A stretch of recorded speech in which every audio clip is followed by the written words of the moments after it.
I am writing this under an appreciable mental strain, since by tonight I shall be no more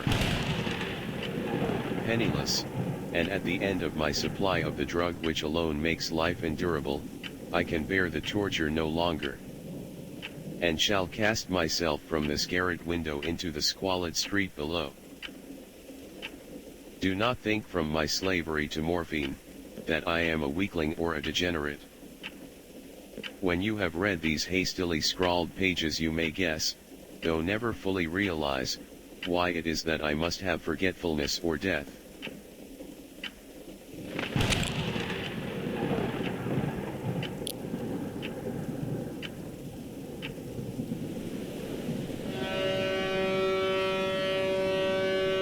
It was in one of the most open and least frequented parts of the broad Pacific.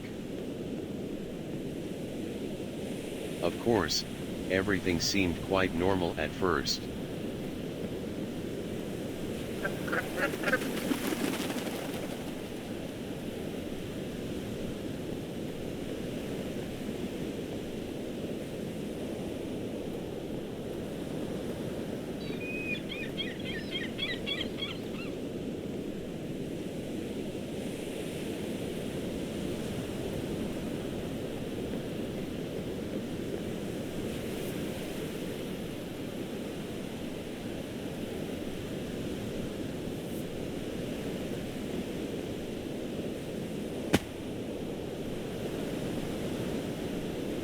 Unfortunately, the packet of which I was supercargo fell a victim to the German sea raider.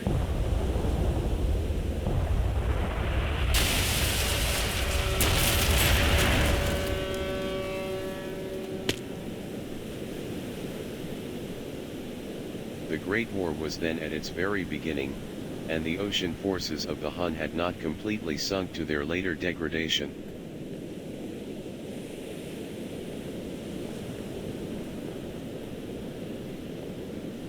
So that our vessel made a legitimate prize, while we of her crew were treated with all the fairness and consideration due us as naval prisoners.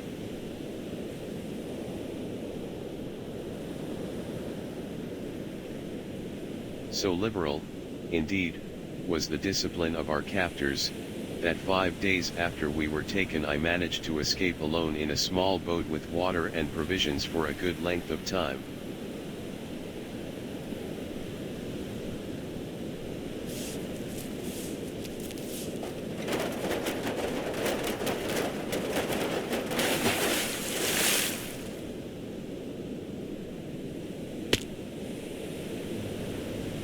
When I finally found myself adrift and free, I had but little idea of my surroundings.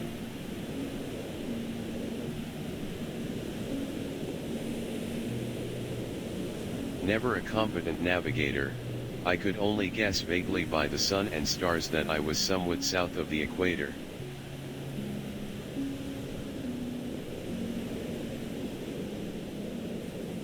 Of the longitude I knew nothing, and no island or coastline was in sight.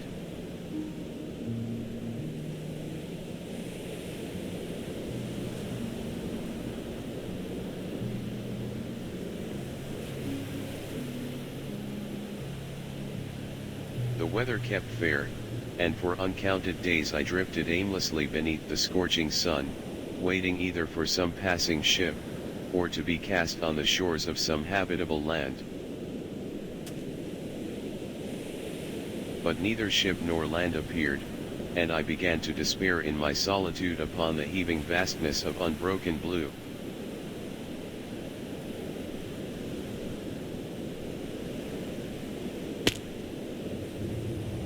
The change happened while I slept.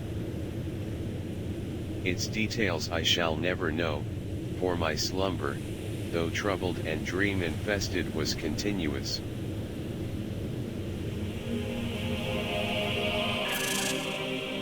When at last I awake, it was to discover myself half sucked into a slimy expanse of hellish black mire.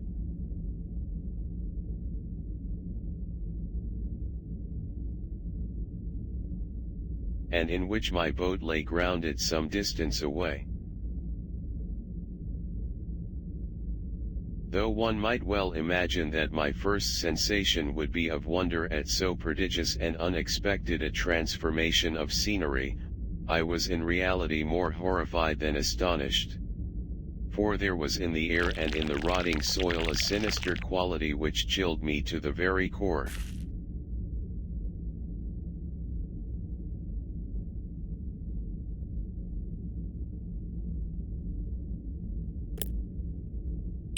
The sun was blazing down from a sky which seemed to me almost black in its cloudless cruelty, as though reflecting the inky marsh beneath my feet.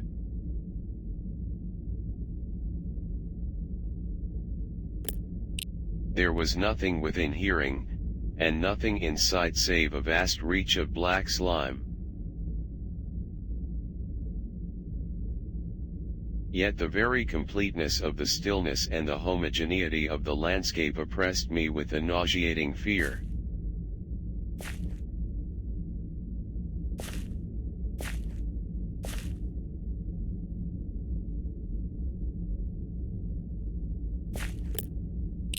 The region was putrid with the carcasses of decaying fish, and of other less describable things which I saw protruding from the nasty mud.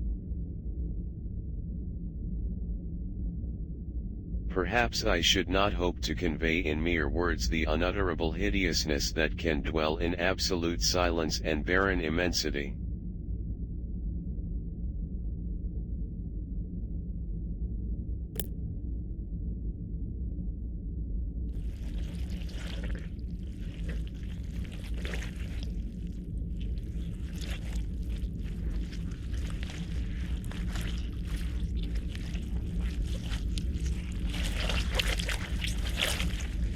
As I crawled into the stranded boat, I realized that only one theory could explain my position.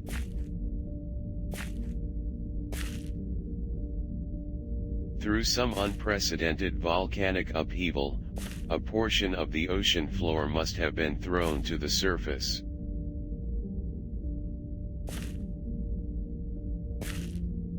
Exposing regions which for innumerable millions of years had lain hidden under unfathomable watery depths. So great was the extent of the land which had risen beneath me, that I could not detect the faintest noise of the surging ocean, strain my ears as I might. Nor were there any seafowl to prey upon the dead things.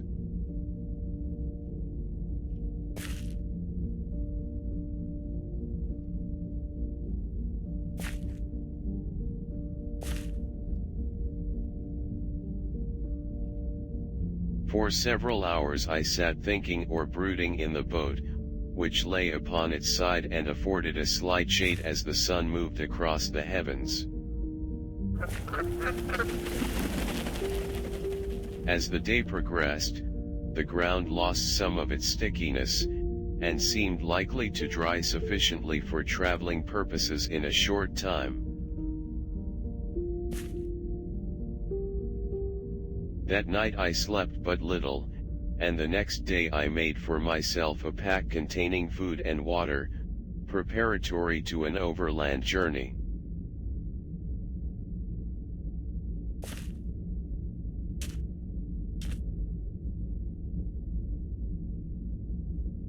On the third morning I found the soil dry enough to walk upon with ease.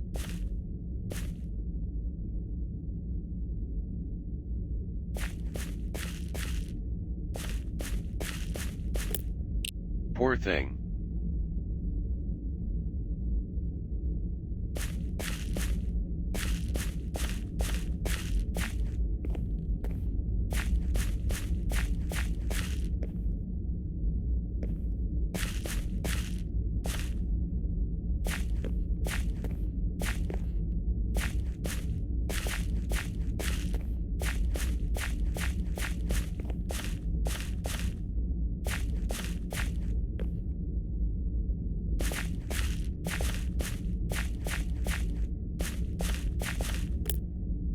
I need my backpack before I go.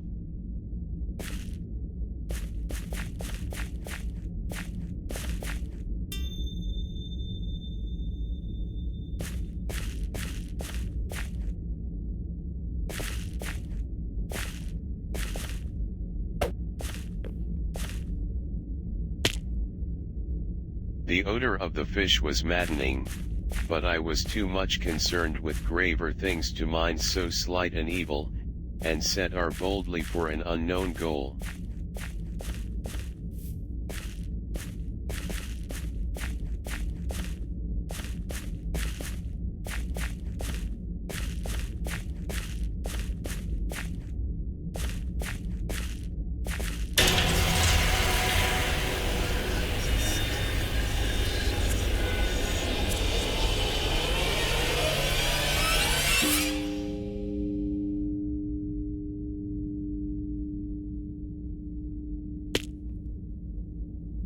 All day I forged steadily westward, guided by a faraway hummock, which rose higher than any other elevation on the rolling desert.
Well, looks like I'll have to find a different way to escape.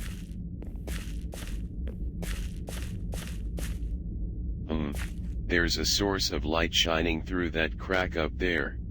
If only I could find a way to get up to it, I'd be able to escape this place. I need to take a look.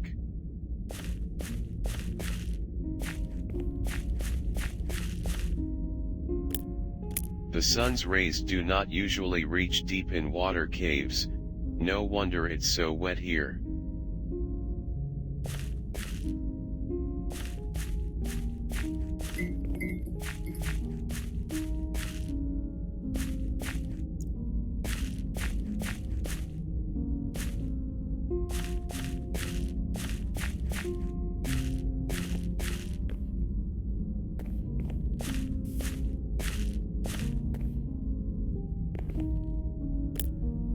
It's an old shipwork, and yet the lamps are still working.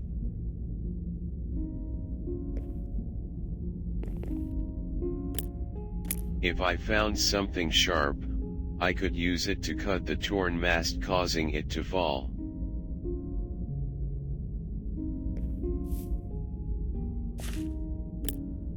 There's something in these barrels, but I can't open them with my bare hands.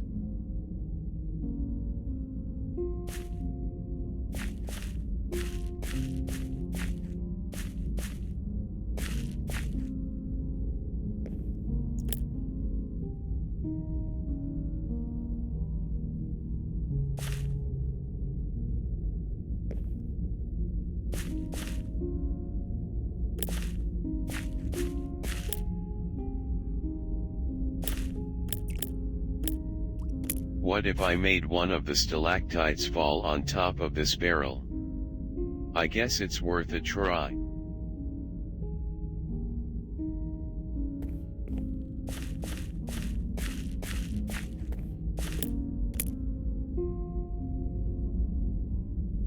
Now, I need to find something to break off a stalactite.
That night I encamped, and on the following day still traveled toward the another hummock, though that object seemed scarcely nearer than when I had first espied it.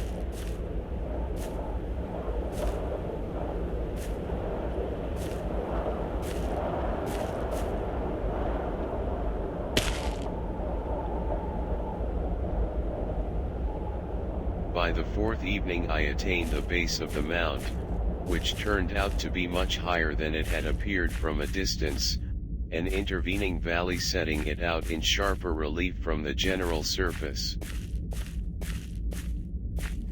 Too weary to ascend, I slept in the shadow of the hill.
Met the boogeyman before? No, of course you haven't, for you're much too good, I'm sure. Don't you be afraid of him if he should visit you. He's a great big coward, so I'll tell you what to do. Hush, hush, hush, here comes the boogeyman. Don't let him come too close to you, he'll catch you if he can.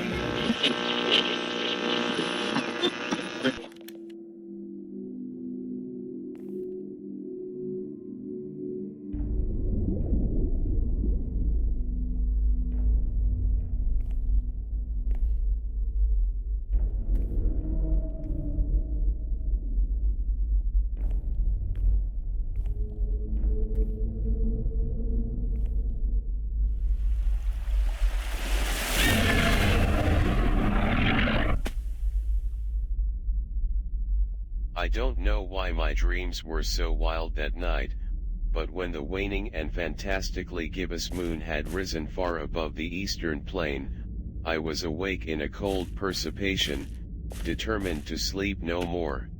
Such visions as I had experienced were too much for me to endure again.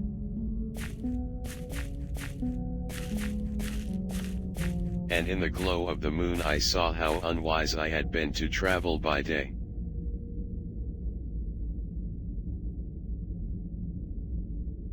Without the glare of the parching sun, my journey would have cost me less energy. I now felt quite able to perform the ascent which had deterred me at sunset.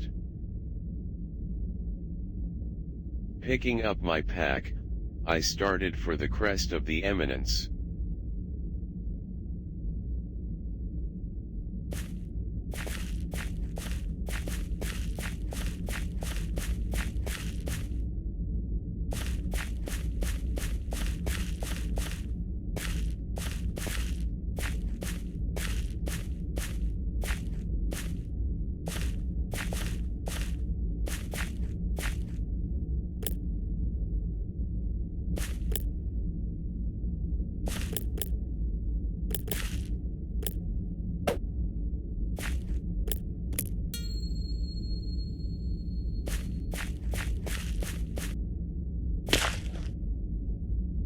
I have said that the unbroken monotony of the rolling plain was a source of vague horror to me.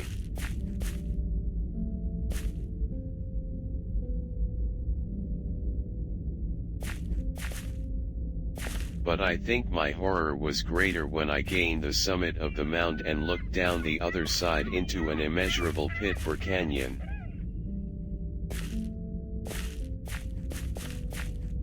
whose black recesses the moon had not yet soared high enough to illumine.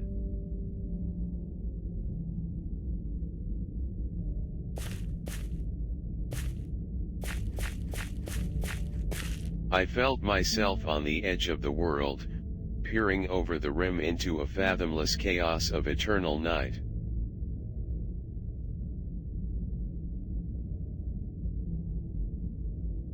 As the moon climbed higher in the sky, I began to see that the slopes of the valley were not quite so perpendicular as I had imagined.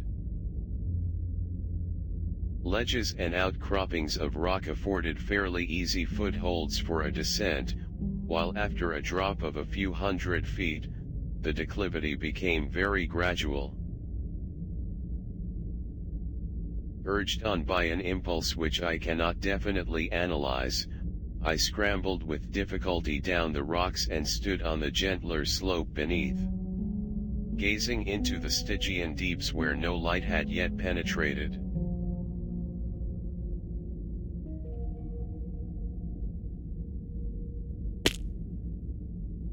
Then, my attention was captured by a vast and singular object on the opposite slope which rose steeply about 100 yards ahead of me.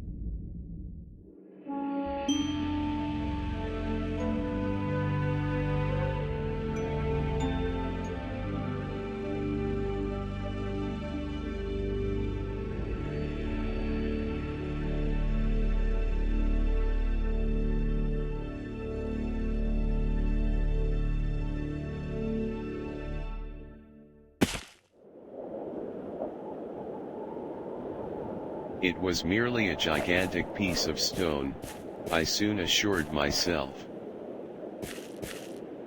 An object that gleamed whitely in the newly bestowed rays of the ascending moon.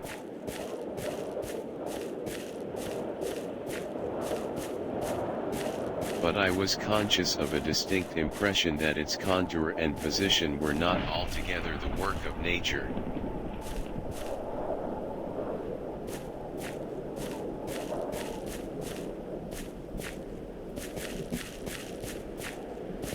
A closer scrutiny filled me with sensations I cannot express.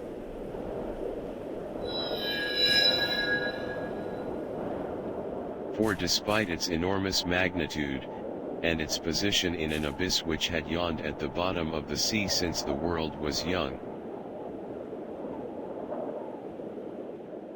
I perceived beyond a doubt that the strange object was a well-shaped monolith.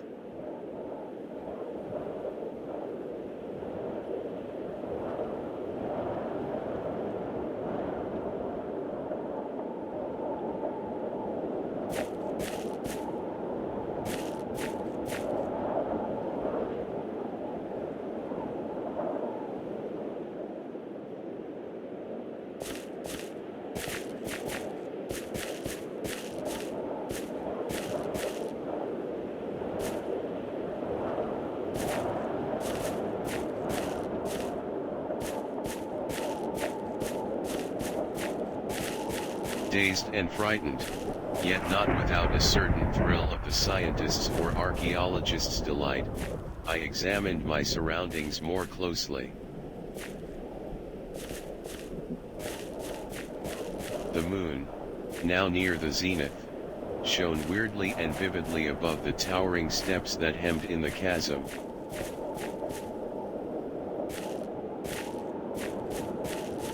And revealed the fact that a far-flung body of water flowed at the bottom, winding out of sight in both directions. Across the chasm, the wavelets washed the base of the monolith on whose surface I could now trace both inscriptions and crude sculptures.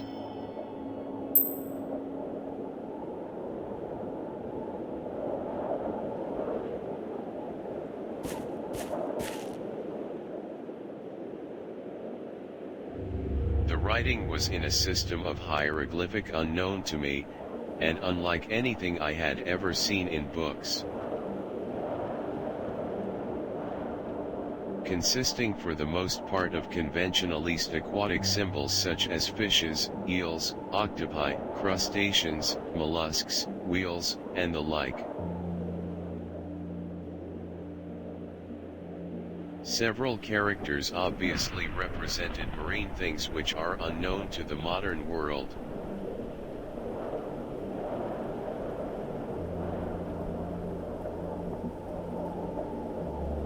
It was pictorial carving, however, that did most to hold me spellbound. I think that these things were supposed to depict men, at least, a certain sort of men.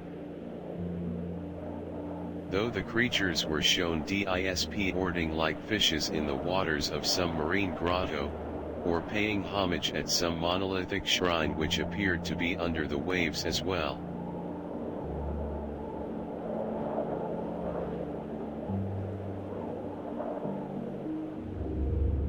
Of their faces and forms I dare not speak in detail, for the mere remembrance makes me grow faint. They were damnably human in general outline despite webbed hands and feet, shockingly wide and flabby lips. Curiously enough, they seemed to have been chiseled badly out of proportion with their scenic background.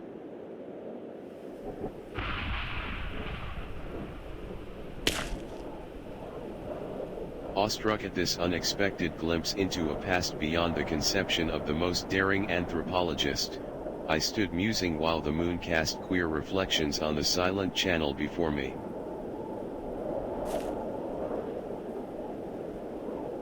Then suddenly I saw this thing. The water started to behave strangely. Then the thing slid into view above the dark waters.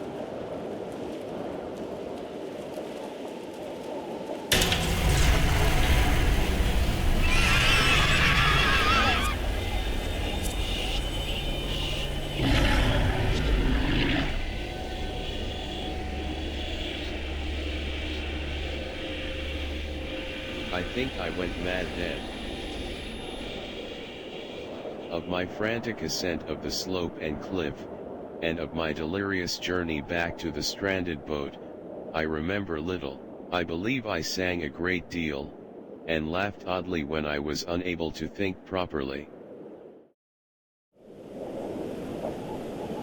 I have indistinct recollections of a big storm some time after I reached the boat.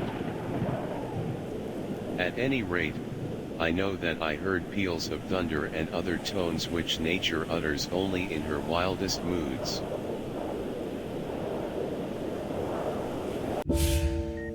When I came out of the shadows, I was in a San Francisco hospital, brought by the captain of the American ship which had picked up my boat in mid-ocean.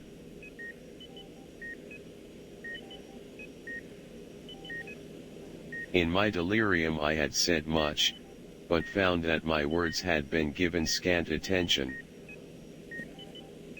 Of any land upheaval in the Pacific, my rescuers knew nothing. Nor did I deem it necessary to insist upon a thing which I knew they could not believe. I asked myself if it could not all have been a pure phantasm.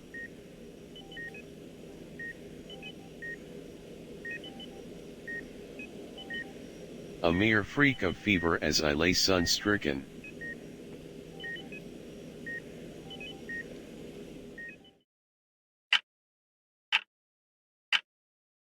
Once I sought out a celebrated ethnologist, and amused him with peculiar questions regarding the ancient Philistine legend of Dagon, the fish god.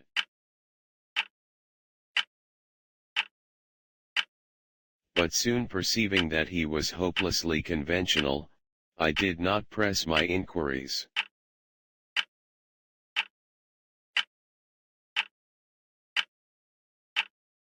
It is at night, especially when the moon is gibbous and waning, that I see the thing.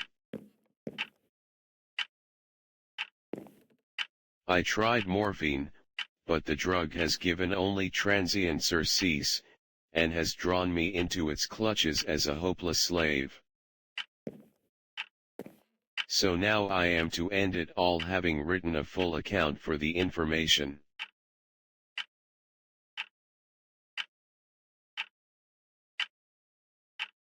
People will decide whether to use my notes as a source of knowledge or ridiculous mockery. The end is near.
Hello?